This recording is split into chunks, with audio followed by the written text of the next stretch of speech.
मुझे उनके तर्क को समझने में थोड़ी कठिनाई हो रही है। वक्फ बिल में संशोधन होना चाहिए, लेकिन नहीं भी होना चाहिए। ये दोनों तर्क कैसे चलेगा? सबसे पहले बात थोड़ा संविधान की कर लेते हैं। आजकल लाल किताब बहुत घूमती है। जब भी कोई विषय होता है, संविधान की लाल किताब दिखाते हैं। सर, हम संविधान की हरी किताब लेकर के आए हैं जो संसद में रखी हुई है, तो मैं इसी को दिखाऊंगा आज।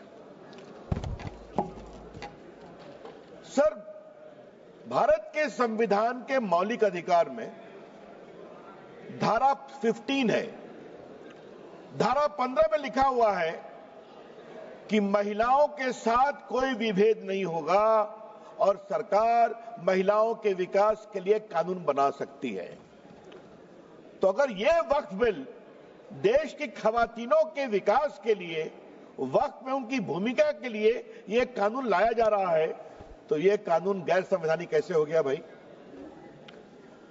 सर, संविधान की धारा 15 में यह भी लिखा हुआ है कि सामाजिक रूप से पिछड़े वर्ग के लोगों के विकास के लिए सरकार कार्रवाई कर सकती है। यह सच्चाई है। Honorable member, please. मैं जिस प्रदेश से आता हूं, Honorable member, please be seated. Honorable member, sir जरा लोगों को बैठा please be दें। seated. Honorable member, जरा बैठ जाएं। Honorable member, मैं भी आग्रह करूंगा। sit back to the chair. Please be seated.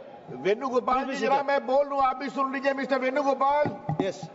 Mister Venugopal ji, I am speaking, kindly have some attention to me. बैठिए।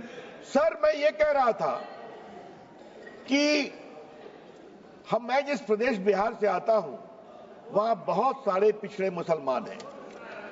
उत्तर प्रदेश में भी हैं, पसमंदा कहते हैं हम, कई कैटेगरी के हैं। उनको वक्फ के मैनेजमेंट में अवसर नहीं मिलता। सर, एक सवाल उठाने की इच्छा होती है, वोट बैंक के लिए देश कहां तक जाएगा? क्यों जाना चाहिए? सर, आप याद करिए, मैं कहना चाहता हूं, सीए पर क्या क्या तूफान खड़ा किया गया। आप जो बाहर से हिंदू थे, सिख थे, क्रिश्चियन थे, उनको भारत लाया गया। उसका कोई असर हिंदुस्तान के मुसलमानों पर नहीं था, फिर भी तूफान खड़ा किया गया। और आज फिर खड़ा करने की कोशिश की जा रही है। सर, अच्छा जरा आप शांत रहिए। अरे धर्मेंद्र जी, कभी तो हमको सुन लिया कीजिए। अखिलेश जी सुनते हैं, आप नहीं सुनते, यही समस्या है। सुनिए सर, इससे जुड़ा एक और बड़ा सवाल है सर, और वो सवाल मैं उठाना चाहता हूं। मुस्लिम जमात इस देश के लोग हैं, जितना हिंदुओं का उतना आपका है, कोई शक नहीं है। लेकिन मुस्लिम जमात के आदर्श कौन होंगे? क्या मुस्लिम जमात के आदर्श वोटों की दलाली करने वाले, सौदागरी करने वाले होंगे? अगर ये है तो ये देश को स्वीकार नहीं होगा।